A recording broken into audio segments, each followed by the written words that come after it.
Coucou! Alors vous êtes beaucoup à vous poser des questions sur comment marche une chaîne YouTube, comment c'est de démarrer une chaîne YouTube, de démarrer à zéro, comment avoir des abonnés, comment avoir des vues, ce genre de choses. Autant vous dire que je n'ai absolument pas les réponses. Moi j'ai une chaîne depuis 6 ans qui avance petit à petit, qui fait ses vues, qui parfois les fait pas, qui a des abonnés, qui parfois n'en a pas.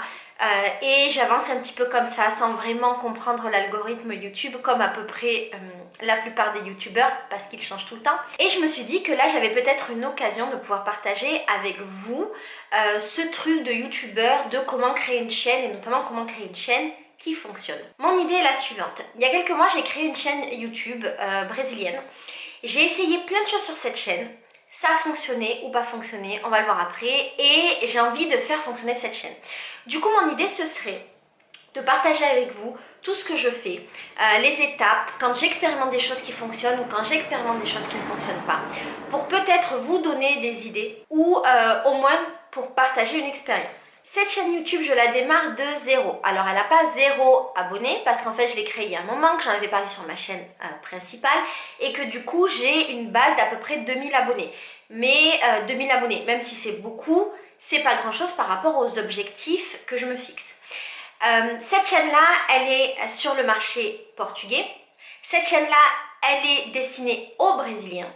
Et j'aimerais la développer, j'aimerais que ce soit une chaîne qui atteigne au moins les 10 000 abonnés. Dans un premier temps, je vais t'expliquer tout ce que j'ai fait, déjà jusqu'à présent, les différentes étapes, en te parlant des échecs et des réussites. Ensuite, je vais te parler de ce que je veux faire et de ce que je ne veux pas faire sur cette chaîne. Et puis ensuite, on verra ensemble les différentes pistes que je mets en place. Et pour terminer, je te ferai un petit bilan de là où j'en suis après avoir commencé à explorer ces pistes-là. À préciser, j'aimerais essayer de travailler cette chaîne-là pendant 3 mois et je me suis fixé comme objectif de publier une vidéo par jour pendant 3 mois sur cette chaîne pour que l'algorithme YouTube comprenne que je pose des vidéos tous les jours, que je suis active, que ma chaîne existe, blablabla. C'est souvent ce que font les youtubeurs quand ils se lancent, ils font un projet de 30 jours et généralement il y a des résultats. Et j'ai envie de voir voilà ce que ça donne. Je me suis pas fixé un mois parce que je me suis dit que peut-être que ça valait la peine de donner de la chance à cette chaîne-là, d'avoir plus de temps pour se mettre en place. Donc je me suis fixé ces fameux 3 mois. Quand j'ai monté la chaîne, je savais pas vraiment ce que je voulais faire dedans. Je savais pas si je voulais parler en français, en portugais. D'ailleurs quand je l'ai monté, je parlais à peine portugais. Je savais pas de quoi je voulais parler et j'avais été faire une espèce d'étude de marché en allant voir un petit peu ce que faisaient des Français qui vivaient au Brésil. J'ai trouvé 2-3 Français qui ont des chaînes qui sont très connues, avec beaucoup d'abonnés, avec beaucoup de vues, beaucoup de vues, et j'ai vu aussi que les chaînes de gringo, généralement, en tout cas celles que j'ai trouvées, fonctionnaient beaucoup et que même s'il n'y avait pas énormément d'abonnés, les vidéos avaient énormément de vues. Il faut savoir que le Brésil est un pays immense, c'est un pays continent et nous on est tout petit à côté du Brésil, donc il y a potentiellement peut-être 10 fois plus de gens qui peuvent regarder YouTube et qu'en plus de ça, les Brésiliens sont à fond sur YouTube, 1000 fois plus que nous les Français. Les Brésiliens regardent YouTube matin, midi et soir, tous les Brésiliens en permanence. Quand ils travaillent, ils regardent YouTube, le soir ils regardent YouTube, le matin ils regardent YouTube, dans les transports ils regardent YouTube. Donc c'est forcément, en tout cas c'est ce que je pensais, c'est forcément un marché qui doit fonctionner. Quand j'ai été voir Quand j'ai été faire cette fameuse étude de marché, je me suis rendu compte aussi que les youtubeurs que je voyais faisaient plutôt du divertissement, qu'il y avait beaucoup de choses sur les différences culturelles, ce qui est normal. D'ailleurs, j'ai vu la même chose de Brésiliens qui étaient en France et j'ai trouvé que le contenu était globalement assez léger et divertissant et ça s'explique par le fait que les Brésiliens sont très demandeurs de ce contenu-là. Ça veut pas dire que les Brésiliens ne regardent pas de vidéos intelligentes, mais que les Brésiliens, c'est des gens qui rient beaucoup, qui rient de tout et donc si c'est un contenu qui les fait rire, il a plus de chances de fonctionner. Ce que j'ai vu aussi, c'est que chez les Brésiliens, il y avait quand même un souci d'esthétique, qu'il fallait faire des vidéos de qualité, des jolies vidéos avec un bon son et avec une bonne qualité d'image et de bien présenter sur la vidéo. Et comme tu le sais si tu suis ma chaîne, c'est absolument pas le délire de ma chaîne. Dans ma chaîne, souvent j'ai des problèmes de son parce que j'avais pas une bonne caméra, mais je viens de changer. Souvent j'ai des problèmes d'image parce que je fais pas hyper attention non plus à la forme et que je valorise le fond. Et moi-même, je me présente pas forcément bien parce que je fais pas d'efforts pour me maquiller, pour bien m'habiller et compagnie. Et pour mon fond, je suis pas non plus la meuf à fond sur le fait d'avoir un joli fond. Là où les Brésiliens, j'ai remarqué que globalement, ils avaient souvent un fond travaillé ou des studios. Quand je dis studio, peut-être que je suis biaisée par le fait que je passe beaucoup de temps au YouTube Space de Rio, que j'ai rencontré beaucoup de youtubeurs et que les youtubeurs que je rencontre, eh ben, ils vont au YouTube Space pour tourner leurs vidéos dans les studios YouTube où il y a plein de décors déjà faits. Et ici, c'est absolument normal de faire ça. Je crois que c'est même valorisé. Là où moi, et c'est vraiment que moi, j'aime pas trop le fait d'être dans un décor déjà tout prêt parce que je trouve que c'est quelque chose d'impersonnel. Et quand j'ai fait en fait ce bilan de comment c'était ici au Brésil et qu'est-ce que je faisais moi en France, je me suis dit que ça allait être de la merde, que ça allait être compliqué et que peut-être que j'y arriverais pas parce que tout simplement je ne corresponds pas à ce qu'attendent les Brésiliens. Je me suis alors posé la question de est-ce que je ne devrais pas modifier ce que j'ai l'habitude de faire pour m'adapter au marché brésilien. Parce que quand tu as une entreprise et que tu veux t'adapter à un marché étranger, ben, tu étudies ce marché-là et tu réponds aux besoins de ce marché-là en tenant compte du fait que ben, les besoins ne sont pas les mêmes que ton marché à toi. Donc tu t'adaptes. Alors, je ne dis pas que YouTube et ma chaîne sont une entreprise, d'accord? C'est juste pour faire un parallèle.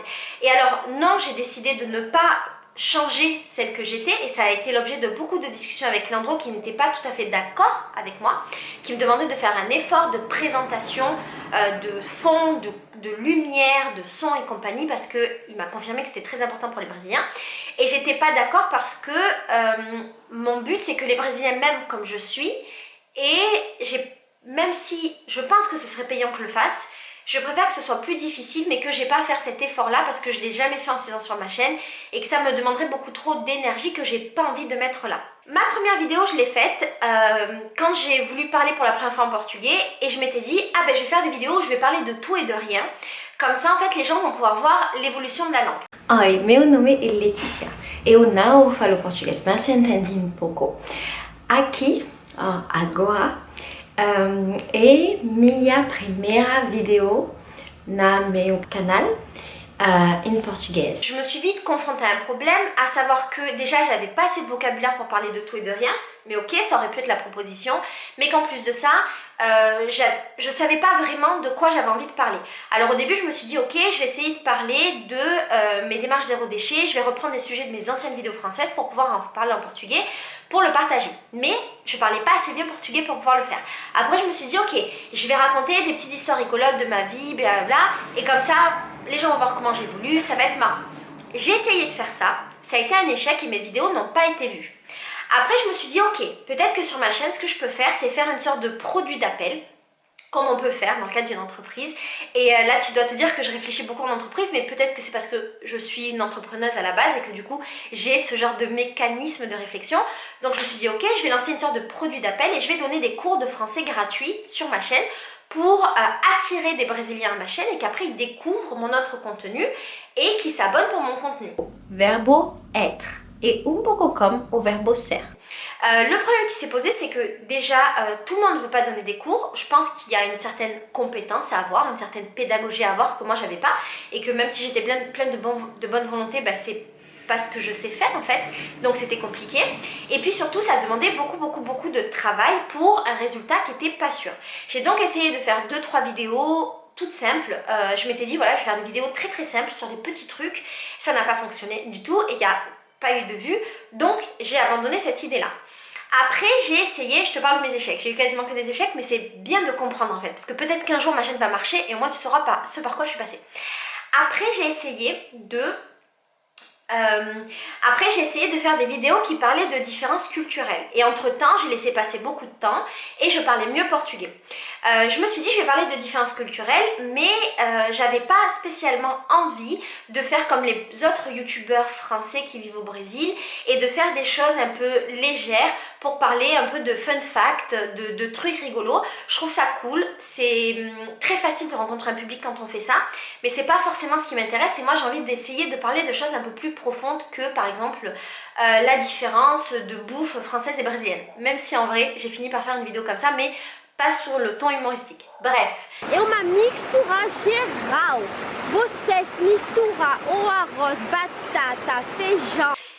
Donc j'avais cette volonté de faire des vidéos, voilà, de différences culturelles, d'expliquer voilà, des choses, mais en essayant d'être un peu plus profonde que ce que j'avais vu.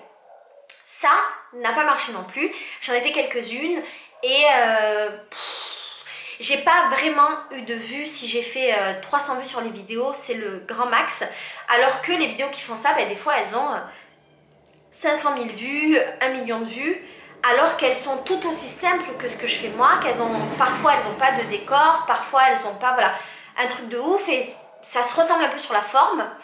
Je sais pas si ça se ressemble sur le fond, mais en tout cas, j'ai pas réussi à attirer des Brésiliens à moi en faisant ça. Après, l'idée que j'ai eue, ça a été de me dire, j'ai envie de parler de choses sérieuses, parce qu'en fait, c'est ça que j'aime faire, tu vois. J'aime parler de trucs sérieux. Et je me suis dit, voilà, je vais parler de sujets hyper intéressants, du genre le racisme au Brésil, mon ressenti, des choses, qu'est-ce qu'une Française pense du Brésil. Et je me suis heurtée à plusieurs problèmes. Alors j'en ai discuté avec des gens de YouTube Space qui pensaient que c'était une très bonne idée et que les Brésiliens seraient assez preneurs de ça, mais que le problème c'est que je m'engageais beaucoup. Et ce qui est compliqué quand t'es pas du pays, c'est d'avoir une opinion sur la société et la politique de ce pays, parce que les gens vont te reprocher quasiment tout le temps de généraliser, ce qui n'est pas forcément le cas, mais les gens vont le prendre comme ça. Et aussi parce que les gens vont dire que tu n'as pas forcément ton mot à dire sur une société qui n'est pas la tienne, et une politique qui n'est pas la tienne. Et donc en fait ça peut m'amener beaucoup de critiques. À ce moment-là, quand j'ai eu cette idée de faire ça, j'étais peut-être pas forcément prête à recevoir ces critiques-là. Autant les critiques en France, ok, mais les critiques venant des Brésiliens, dans le contexte politique dans lequel on est, c'est-à-dire avec un président d'extrême droite, avec des gens un peu fanatiques et violents, et à ce moment-là, quand je voulais le faire, c'était pas longtemps après les élections. Je me suis dit c'est chaud, je vais m'attirer des problèmes et j'ai pas forcément envie de ça, je préfère être discrète, faire mes petits trucs et que voilà. Je voudrais pas avoir une vidéo qui fasse un peu le buzz, genre la meuf qui s'imagine déjà avec une vidéo qui fait le buzz, mais une vidéo qui fasse un peu le buzz et qu'en fait je sois connue pour une vidéo qui m'attire en fait les foudres de plein de Brésiliens, sachant que je vis dans une grande ville et que on me reconnaît facilement, je passe pas inaperçue du fait que j'ai pas une tête de Brésilienne. Donc j'ai laissé de côté cette idée. Je me suis dit ok, ce que je vais faire c'est des vlogs en portugais. Alors j'ai commencé à tourner des vidéos et j'ai essayé plusieurs choses. J'ai essayé une chose, ça a été de faire des vlogs où je parlais portugais et français et de les mettre sur ma chaîne portugaise et ma chaîne française. Et j'avais mis d'ailleurs un ou deux vlogs comme ça où je demandais aux Français d'activer les sous-titres pour les moments où je parlais en portugais. Je trouvais ça intéressant parce que ça me permettait en fait dans la même vidéo à la fois d'exprimer un point de vue d'une Française au Brésil pour les Brésiliens et une Française au Brésil pour les Français. Et je ne suis pas exactement la même personne dans les deux situations et ça me permettait d'expliquer des choses en fait différentes dans mon quotidien aux Français, des choses qui sont différentes pour les Français et des choses qui sont différentes pour les Brésiliens. Donc voilà, je me suis dit je vais mélanger deux points de vue, deux personnalités, deux langues dans ma vidéo. Ça n'a pas vraiment marché non plus parce qu'en fait le public français n'a pas compris qu'il fallait activer les sous-titres même si c'était marqué. Ça a été compliqué, j'avais que des commentaires du genre on comprend pas, pourquoi tu parles en portugais, nanana, et je me suis dit ok, peut-être que en fait c'est pas grave pour les Français de faire ça, donc c'est pas grave. Pour le public brésilien, finalement je ne l'ai pas mis parce que j'avais le problème de la traduction et que moi-même je ne pouvais pas faire mes traductions en portugais dans la mesure où je ne suis pas encore assez à l'aise. Même si je le parle couramment, je ne l'écris pas et ça me prend beaucoup trop de temps, c'est pas possible parce que j'ai 2 autres chaînes YouTube, 3 autres chaînes YouTube. Donc j'ai laissé tomber cette idée. Ensuite je me suis dit ok, je vais faire des vidéos, des vlogs en français que je vais poster sur ma chaîne et des vlogs en portugais que je vais poster sur ma chaîne. J'avais commencé à tourner des vidéos en portugais et j'ai toujours les rushs, sauf qu'en fait j'ai été submergée par mon travail de la vie, par tous les autres projets que j'ai en même temps et donc j'ai jamais réussi vraiment à monter, uploader et lancer ces vlogs là. Et entre toutes ces étapes, il y avait beaucoup de temps qui passait. Je me disais, mais non, mais il y a trop. L'algorithme YouTube ne peut pas comprendre en fait que je lance une chaîne et il y a trop de différences, il n'y a pas de régularité, donc c'est normal que les gens ne voient pas mes vidéos. Et du coup, voilà, j'ai des rushs comme ça que j'ai jamais publiés et qui du coup se sont un peu périmés. Parce que tu sais, les vlogs, au bout d'un moment, ils se périment et ça n'a plus vraiment de sens. Si je regarde mes vidéos d'il y a 6 mois en arrière, et bien même si les Brésiliens ne connaissent pas ma vie, déjà même mon portugais, c'est plus le même et peut-être que ce que je pense, c'est plus la même chose, donc voilà.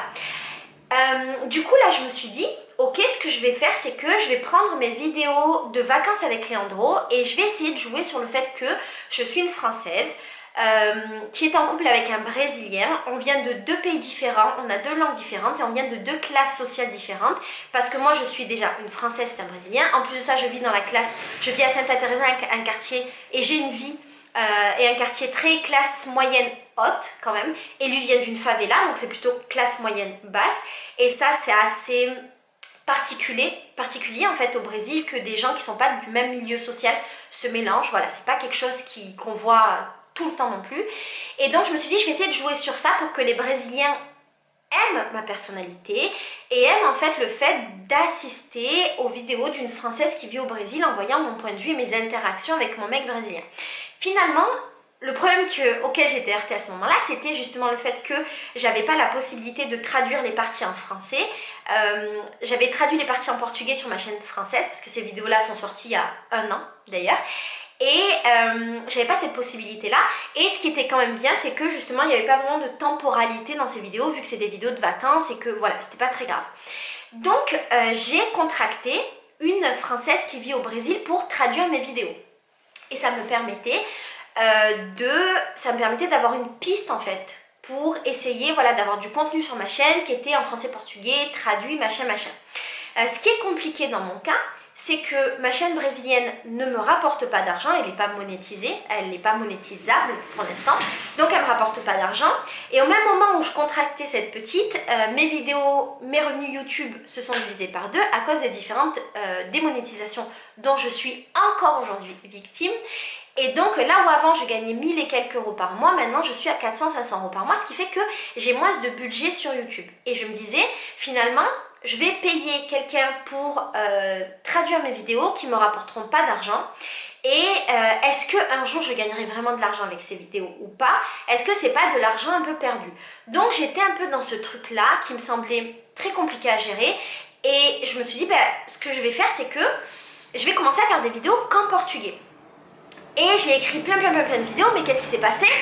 Pas le temps de les tourner parce que c'est trop compliqué, c'est ingérable, j'ai trop de chaînes. J'ai 4 chaînes YouTube, j'organise des voyages pour les femmes, j'ai une agence de tourisme, j'ai une maison d'hôtes. C'est pas possible en fait de faire autant de choses. Si c'est possible, je le fais, mais c'est pas possible de le faire comme je voudrais le faire. Donc, où est-ce que j'en suis maintenant après avoir abandonné ma chaîne pendant des mois et des mois parce que j'étais dans cette espèce d'impasse de pas savoir ce que je voulais faire. Ce que j'ai décidé pour les 3 mois à venir, c'est, comme je t'ai dit, que je voudrais poster une vidéo par jour pendant 3 mois pour voir où j'en suis. Quelle vidéo je vais poster? J'ai décidé de poster mes vlogs de confinement, de profiter de ce moment de confinement qui est un petit peu hors espace-temps, où je peux le poster avec 1 semaine de décalage par rapport à ma vie du Brésil parce que ça change pas grand-chose. J'ai décidé de commencer à partir de ce jour-là, du premier jour de confinement, et de commencer la numérotation de mes vlogs à partir de ce jour-là, genre vlog numéro 1. J'ai décidé de faire ça parce que je me suis dit que peut-être que j'allais m'attirer la sympathie des Brésiliens. J'ai peut-être un capital sympathie du fait que je sois un peu gogole, que je sois un peu rigolote, que je parle français, que je vive avec une brésilienne, que dans mes vlogs il y a un petit peu les 2 langues. Donc voilà, je me dis peut-être que cette stratégie-là, elle va mieux marcher que toutes les autres stratégies qui n'ont pas fonctionné sur ma chaîne. Et peut-être qu'en faisant ça, il y a des Brésiliens qui peu à peu vont tomber sur mes vidéos, s'abonner, et peut-être que ma chaîne va évoluer. Pourquoi je fais ça aussi? Parce que du coup ça me fait pas avoir plus de travail dans la mesure où je prends des vidéos que j'ai déjà montées, machin, je les re-upload sur ma chaîne portugaise et j'ai juste à refaire les titres, les descriptions et compagnie. Du coup, comme c'est des vlogs comme ça spontanés, on voit un petit peu tout ce qui est différences culturelles et compagnie, mais entre les vlogs, c'est-à-dire par exemple je vais faire 3 vlogs et au bout de 3 vlogs, entre les différentes vidéos, voilà, c'est ça que je voulais dire, je vais inclure des vidéos peut-être où je parle qu'en portugais avec des différences culturelles parce que ça me tient à cœur de pouvoir parler de sujets sérieux. Au milieu de tout ça, je vais également poster des vidéos françaises sur des sujets qui me semblent genre pour tout le monde, comme les vidéos sur les relations, sur l'amour, sur la sexualité, sur des ressentis, sur le fait d'être femme, des choses comme ça. Je vais les poster également sur ma chaîne. Donc j'ai assez de contenu, largement, vu que j'ai 1750 vidéos sur ma chaîne française, plus toutes les nouvelles qui arrivent tous les jours, j'ai assez de contenu pour en vrai durer des années et des années. Du coup, une vidéo par jour pendant 3 mois. Qu'est-ce que je vais faire par rapport au fait que mes vidéos soit en français, et ben j'ai décidé d'investir en fait dans l'expérience en contractant la petite qui me fait mes traductions pour 3 mois. On s'est fixé un budget de 3 mois pour que tous les jours elle traduise mes vidéos, et au bout de 3 mois on va faire le bilan sur est-ce que pour elle c'était avantageux ou pas par rapport au tarif que je lui ai proposé, est-ce que le rythme était tenable pour elle, et est-ce que moi j'ai réussi grâce à cette expérience à développer ma chaîne et à monétiser ma chaîne et à avoir plus de budget pour éventuellement lui proposer un tarif plus avantageux. Je me suis posé la question de si je faisais de la promotion ou pas de ces vidéos, comment j'en parlais, comment je les mettais en avant. C'est un peu compliqué de démarrer une chaîne de zéro et ceux qui essayent le savent. Quand moi j'ai démarré la mienne, déjà YouTube c'était pas aussi développé, il n'y avait pas autant de concurrence, et puis aussi j'avais un blog, et du coup j'ai les gens de mon blog qui sont venus sur ma chaîne, donc elle s'est développée comme ça, et puis après elle s'est développée toute seule, et il y a eu Solange Te Parle qui avait parlé de moi, et donc voilà, elle a fait son cheminement naturel, en vrai, grâce aux différentes vidéos que j'ai faites. Mais ça a pris du temps. Est-ce que je vais faire la promotion? Oui, j'ai déjà beaucoup de Brésiliens qui me suivent sur mon Instagram parce que j'habite ici et que j'ai des potes. Donc je vais essayer de promouvoir un petit peu ma chaîne sur mon Instagram. Je me suis posé la question, est-ce que j'essaye la stratégie de promouvoir aussi sur les groupes WhatsApp desquels je suis partie, où il y a plein de Brésiliens, en mode hey, coucou, j'ai lancé ma chaîne en portugais, nanana, venez la suivre, blabla, truc un peu à l'ancienne. J'ai décidé de ne pas le faire parce que j'étais pas hyper à l'aise avec ça. Je vais plutôt tenter un référencement naturel, et je vais plutôt tenter voilà, de travailler un petit peu sur les vignettes, même si bon tu sais qu'elles seront simples, d'avoir des titres qui soient accrocheurs. Je vais essayer, c'est du vlog, donc dans tous les cas, voilà, ce sera des titres de vlog, et je vais essayer que mes vidéos avec des vrais sujets attirent les Brésiliens. Je ne sais pas vraiment si ça va marcher. Je ne sais pas si le public brésilien est intéressé par des vidéos d'une Française au Brésil en français sous-titré portugais. Ça me semble pas gagné d'avance, ça me semble compliqué, mais pourquoi pas. Ce sur quoi je vais essayer de jouer également dans la présentation de ma chaîne, c'est que ça peut être intéressant pour des Brésiliens qui veulent apprendre le français, de regarder ma chaîne dans laquelle je parle en français, en portugais, avec ma coloc qui parle en français, en portugais, le tout sous-titré en portugais pour qu'ils puissent comprendre ce que je dis, et que du coup ils puissent voilà, s'entraîner à entendre du français de la vraie vie, et non pas du français académique comme ils peuvent apprendre à l'école. Dans la mesure où je traîne beaucoup au space, bon là on est en pleine pandémie, il n'y a pas de space, mais ça reviendra forcément un jour, ou pas. Je me suis dit peut-être que je pourrais essayer, si j'arrive à un certain nombre d'abonnés, à faire des collabs avec des youtubeurs brésiliens. Il faut savoir qu'ici les youtubeurs qui vont au space sont généralement vraiment cool, et aussi qu'ils sont très attirés par tous les trucs de collab et compagnie, et il y a un peu moins cet orgueil de youtubeur qu'on peut retrouver en France, où tu peux pas trop demander à notre youtubeur à moins d'avoir à peu près le même nombre d'abonnés que lui, parce que c'est un peu délicat, ça fait gratteur, machin. Ici tu peux demander aux youtubeurs de faire des collabs avec eux, ils sont super preneurs, et là l'avantage que j'ai, c'est que je suis une Française, et donc j'ai un intérêt pour eux. Il y a un sujet déjà tout prêt pour eux, tu vois, de faire des vidéos avec moi. Donc on va essayer ça après le confinement. Mon objectif, ce serait d'arriver à avoir au moins 5000 abonnés d'ici 3 mois. On verra ensemble si j'ai réussi. Je trouve que c'est un objectif qui est très ambitieux. En même temps, je suis déjà à 2000, donc ça voudrait dire qu'il faudrait que je double simplement en 3 mois, ce qui n'est pas impossible. Et après, j'aimerais être à 10 000 et bien entendu que ma chaîne aille au-delà avec un objectif de 100 000, pourquoi pas un jour. Maintenant, où j'en suis aujourd'hui. Aujourd'hui, j'ai déjà publié 3 vlogs. J'ai déjà quelques résultats que je voudrais partager avec toi. Là, tu vas voir sur l'écran mes différents chiffres, et tu vas voir que avant que je publie les 3 vidéos, j'avais des vues qui étaient très basses et qui étaient dans les environs de 20-30 vues par jour. Depuis que j'ai publié mes vidéos, tu vois que les vues ont légèrement augmenté. Tu vois aussi que mon nombre d'abonnés a légèrement augmenté et que j'ai à peu près 30 abonnés en plus.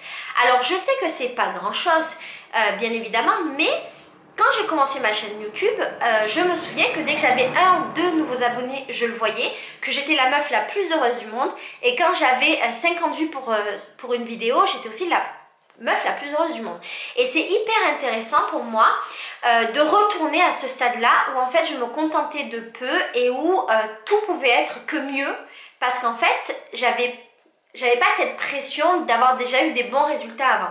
C'est hyper intéressant de recommencer à zéro, et puis ça permet aussi de remettre les pendules à l'heure et d'arrêter un peu de me la raconter quand avec moi-même je me la raconte, et quand je suis pas capable quand je suis pas contente de mes chiffres, alors que j'ai fait par exemple 10 000 vues dans ma journée. Ce que je te propose donc pour terminer cette longue vidéo, c'est de te retrouver dans un nouveau journal de bord dans peut-être une semaine, 2 semaines, de voir avec toi comment ça a évolué pour que tu puisses voir, voilà, est-ce que c'est facile, pas facile de commencer une nouvelle chaîne, est-ce que mes stratégies marchent ou pas, est-ce que si je change des choses, ça porte des résultats ou pas, tout ça, et peut-être que toi, ça te donnera envie de créer ta chaîne et peut-être que mon expérience pourra t'aider, je ne sais pas. Je te fais des gros bisous et je te promets que les prochaines vidéos seront moins longues. Ciao! Coucou, si jamais tu es resté jusqu'au bout de cette longue vidéo, merci beaucoup. Ce serait très important pour moi que tu me dises si tu penses que c'est intéressant que je continue de partager avec toi ce genre d'expérience que je fais avec cette chaîne. D'accord, je t'embrasse très fort et si jamais tu veux recevoir ta petite pensée demain dans ta boîte mail, n'hésite pas à suivre le lien dans la barre d'infos pour pouvoir t'enregistrer. Bisous!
Se é coisa do destino, eu já não sei te dizer. Havia conhecido outra